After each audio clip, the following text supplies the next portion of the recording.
All right. Hi, ladies and gentlemen. Welcome back to Fanisko's Learning from Leaders podcast, where we talk anything and everything related to digital fan engagement and technology in sports. And I'm really privileged to be joined by Harbir today. Hi, Harbir. How are you doing? Very, very well. Thanks for asking me to attend, Vinu. Hopefully, it's a really good discussion between us. Absolutely. My pleasure, Harbir. And yeah, I've been reading all your blogs and stuff on LinkedIn Great, about sports tech and, always intriguing to read such stuff. So great. thanks for joining. So just an intro for Harbir before we start off. So he's a sports fanatic and he's living his dream. He's joined SportsX Consulting. Yeah, and, he's been working in the industry for more than 15 years. And his background includes working for organizations such as the English Football Association, Hawkeye, and he also worked with Deloitte, where he uses analytics background, to solve business problems. And he has a proven track record of partnering with senior stakeholders to deliver results across technology projects. And he also is married with two young boys, and that occupies the rest of his time. So yeah, always a pleasure, Harvey, speaking to you. Thank you once again for joining. Thanks very much, Vinu. Perfect. So, Harbir, without further ado, let's jump on to the first question, which is Mm. on the screen. How have teams and leagues pivoted to digital fan engagement in the past year with the pandemic causing disruptions? I'm sure you would be having a lot of insights to share on this one. Yeah, I think if anything, the pandemic has really kind of accelerated people's thinking and understanding on fan engagement. Hmm. I think there was, I think going back to kind of the Generation Z type of viewer now. Somebody who wants to engage with content kind of differently to traditional sports fans that have done in the past. People that want sound bites and looking for a mobile first um, entry point. Um, I think everything that's happened within the pandemic right now has accelerated that kind of thinking around what should we do with this type of fan. Obviously, everybody's been remote and not being able to attend events, particularly during the COVID time, and essentially that's now, I think, enabled clubs, federations, technology companies like yourself to really think and push and accelerate what they may have done in kind of 2 years to thinking about actually we need, there's demand is here right now. From a club and league perspective, I think they've really risen to the challenge of this in the Hmm. most part, and they really see this now as a new revenue stream that they can really look to maximize the digital assets that they've created in the past and looking to create going forward, and create new revenue streams, as I mentioned before, from this information. So for me, I mean, I've seen some fantastic kind of use cases. Anything from the kind of fan walls that they've been using within kind of the WWE and the NBA, which was just amazing to kind of see all that technology like in view, and all these people from all over the world, Hmm. all embracing and using it from remote situations and remote places across the world. Hmm. To also kind of what's happening with kind of remote tickets and live streaming, and what's happening a lot within the music industry, which I can see filtering into sports as well, which is the notion of having a remote ticket and actually being away from the venue completely, but having that shared experience of almost feeling like you're at the event. So we've had like huge music festivals here, like Glastonbury, that have had remote ticketing and in operation right now, and live streaming of that happening. And I can only see that that's just going to accelerate over time as well. Absolutely, and I mean, it's great that you pointed out those instances.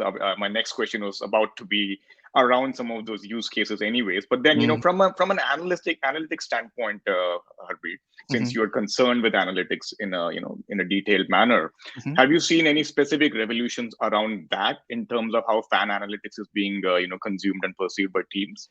Yeah, I think there's definitely something around data in general. So I think I've seen a lot and I'm speaking to a lot of companies right now that are looking at how they look at first source data. So Hmm. how do they try to look at, if you have an Instagram post or a Twitter Hmm. post, sorry, and it generates 1 million likes.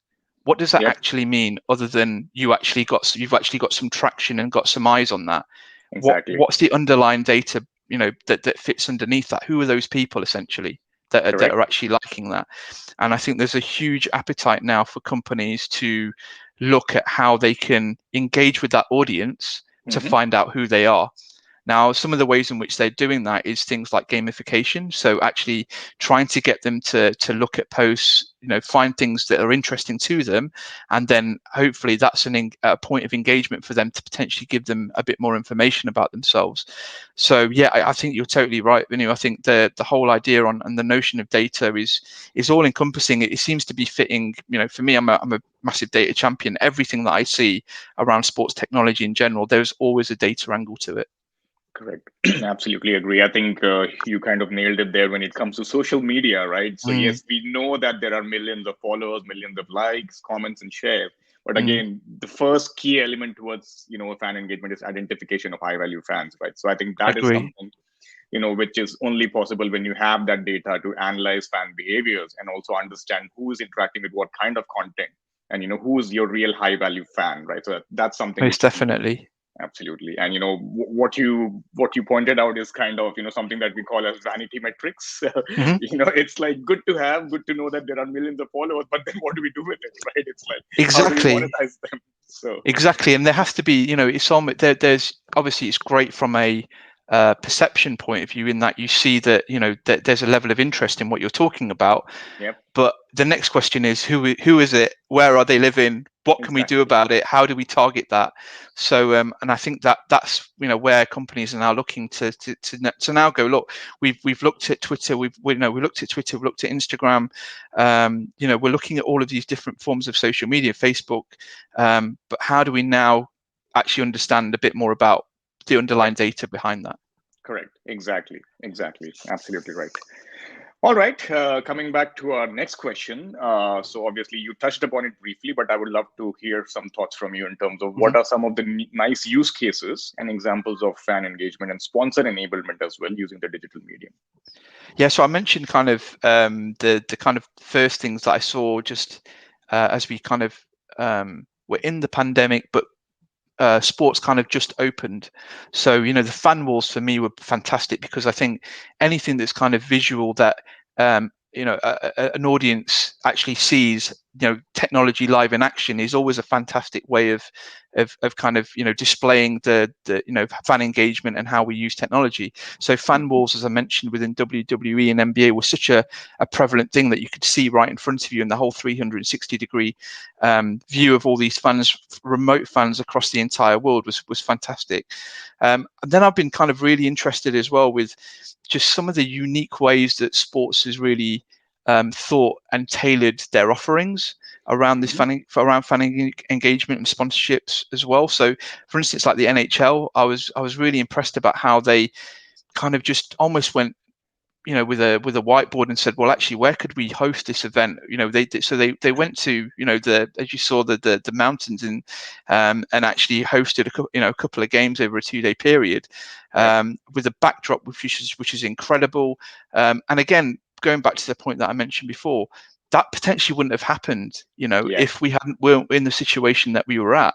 So, I think that's all been great. And then from a specific technology point of view, we're very lucky. I'm working with a couple of organizations right now, one being Sport Buff, that have really kind of looked at how they look at gamifying kind of broadcast content. Hmm. So that's been fantastic to see, again, using that as a way of engaging fans and keeping them highly, their eyeballs fixed on what's happening within the broadcast feed, and having a game that and a series of buffs that appear essentially for you to then comment on things like, who the next goal scorer is going to be. Yep. So I think that whole idea that, we've got a Generation Z audience right now, and we need to keep them um, interested over a period of time. These are the ways and how this is going to be done. And then just kind of, I think the whole idea around kind of fan parties as well was really interesting. Yep. The idea that clubs and federations are now really embracing the fact that they do have these fans sporadically all over the world. And like I Exactly. said, it's accelerated now because no one can go to the games. So how do they Yeah. now bring these people together? And I think, again, there's been some fantastic use cases around, seeing that, seeing these fans from America, one from Canada, one from Yep. Europe, one from India, potentially all watching a game together, Correct. commenting and discussing it. I think that's been brilliant to kind of see as well. Absolutely. I think, there was a recent study which concluded that, 92% of your fans don't even go to the stadiums. So, Mm, so it's kind of, COVID has deliberated on that point and, made it very prevalent that, yes, there is a huge fan base, like you mentioned, outside of your geography, right? Which may be following you as a team, but you yeah. may not be even aware of that, right? Yes. Yeah. Apparently, I think it was Manchester United who found out that there were millions of fans in China as well, right? Yeah. So they found a way to cater to that fan base as well. So, it's kind of becoming more and more evident that, teams are now realizing that it's not just the guys who come to the stadium, but also a huge digital fan base that they need to cater to.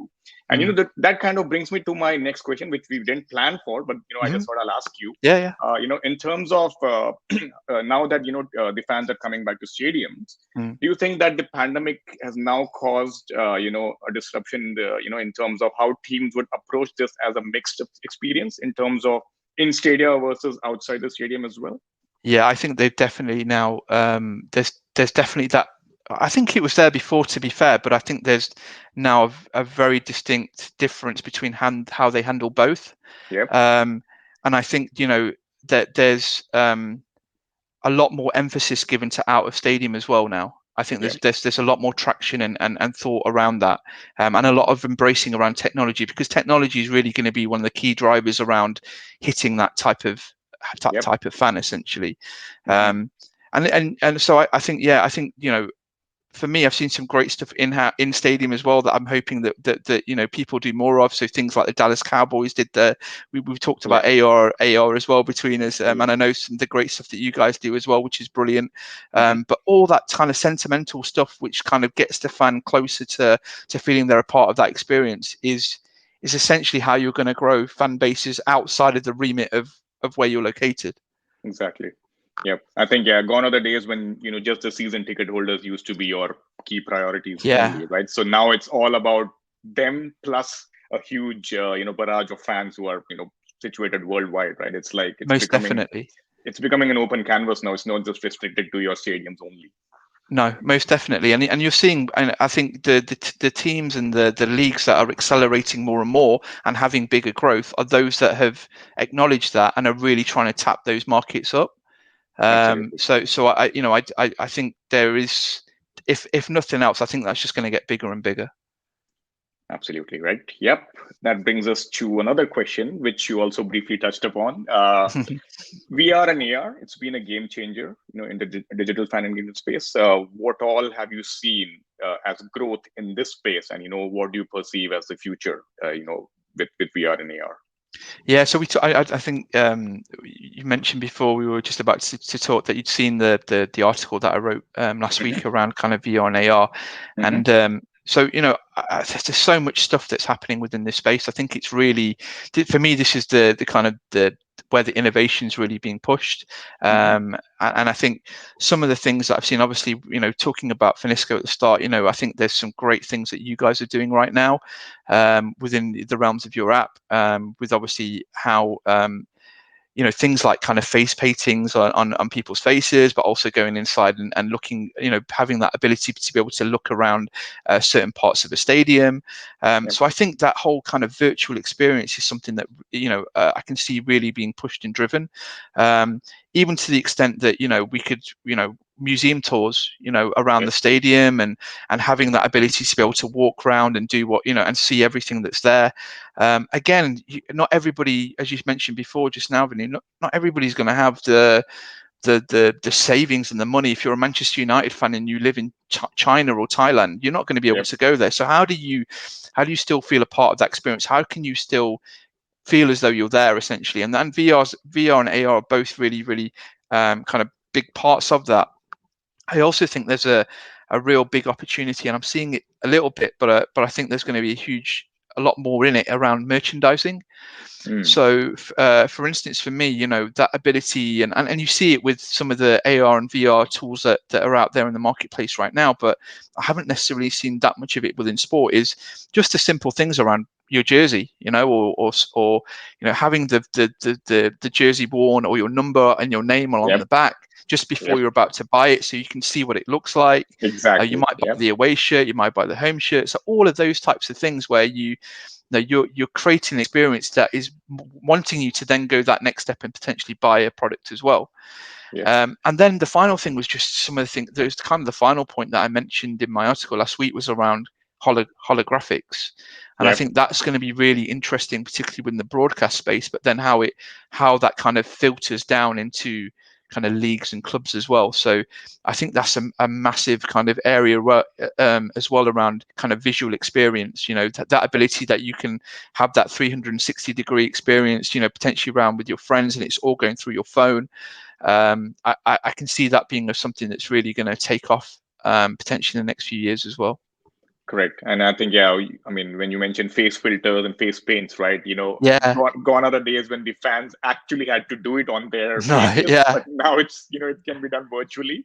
So, yeah, so that's also ease of use in terms of, how fans can interact and also, show their fandom by using these technological tools. And, they don't need to literally, paint their faces anymore, right? So No, and that's, yeah, also, Vinu, as well, children are a big part of this, aren't they? So children, exactly.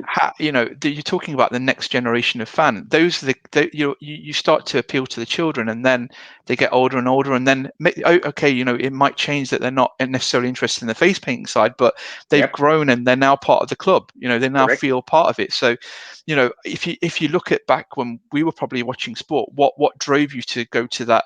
To support the team that you were supporting, Yep. it could be that it's the technology, it could be something that you see, the shirt, the color, that Exactly. actually pushes you to do it. So I think all of that's going to be, is really interesting, and it's great stuff that you're doing at Exactly. Fanisko as well.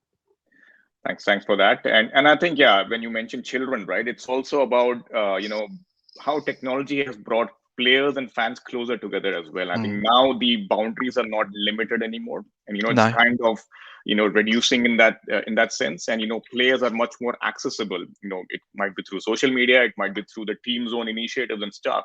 But I think technology is kind of bridging that gap and bringing the two closer together, fans and the players as well. So Yeah, yeah, I so agree. that's interesting to watch as well. All right. So that was really, really quick, Harbir. I mean, to summarize all of that in such a small time, I think it I'm trying to be punchy here for you. yeah. So yeah. So one last question to kind of sign off with. This is something interesting. As futuristic trends, in fan engagement, what are the success factors that you see, and what are the technologies that you believe would be really, really interesting to watch out for in the near future? Yeah, so I think just I suppose generically, I'm looking to see more and more kind of personalization. I think that's where the experience really needs to go. So we talk about kind of the ability to have your name on the back of the shirt, but I think there's more and more that people can do around personalization, knowing a bit more about, and this is where the data play comes in. So knowing a bit more about your fan, and then intertwining that with the kind of fan engagement experience as well. Right. And I think there's a lot more that can be done on that. Anything down to, you might have your name on the pitch. You might have Oh yeah. your as and when you're panning around the changing room in a kind of AR or VR experience, your shirt and your name is on one of the pegs. Things Oh like yeah. that you can do to really kind of get that fan feeling like they're really a part of this experience. Right. I also think as well that there's at the minute there's a lot of different technologies that are all kind of working very, very well.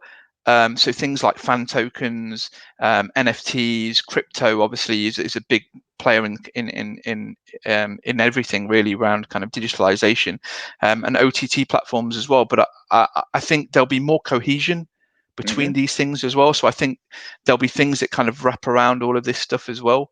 Be it that your payment might be offered through crypto, or that there's fan tokens available as part of the experience that you've been on. So the museum experience then allows you to buy fan tokens, or however that may be. But I think there's going to be a lot of intertwining between those things.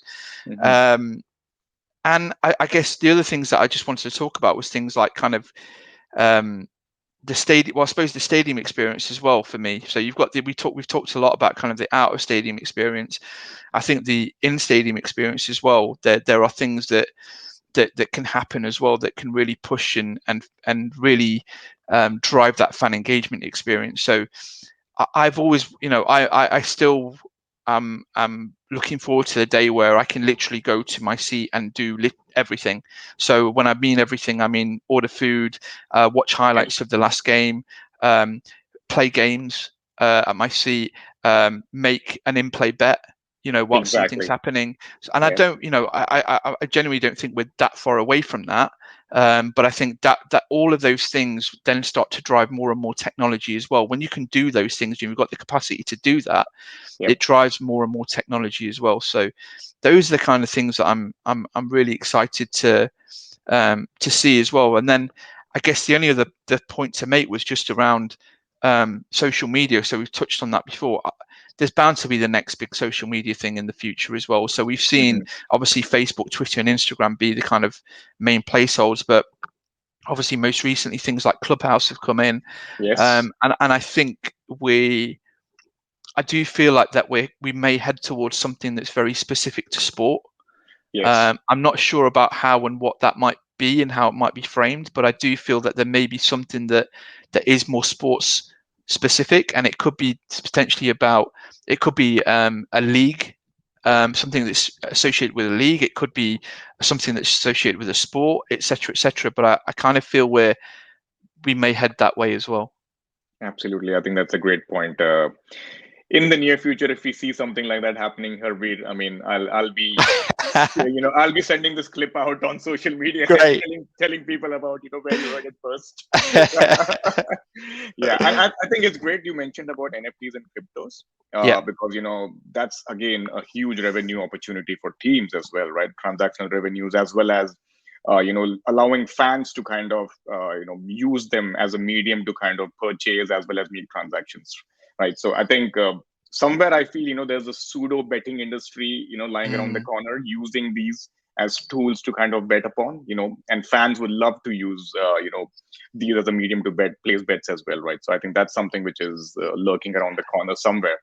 Yeah, I agree. And it's one of these things that you've probably experienced at Fanisko. It's like, you almost sometimes, well, I mentioned it in my article as well, is that very often the technology is ahead of the people, if that makes sense. So the technology is already there, and now it's about trying to take the clients, take the clubs, take the federations on that journey to show them why they need to use that and how that's going to help. So I think that's the bit now, is that education piece, particularly on things like NFTs, where I know a lot of people have done it, even fan tokens as well, but generically, I'm still getting questions around what exactly is that. Even crypto as well to some degree. People are doing a lot on it, but actually, when you talk to people, actually, what do you want to do with that? What do you know about it? There's still an education piece on that. I agree completely. Yep.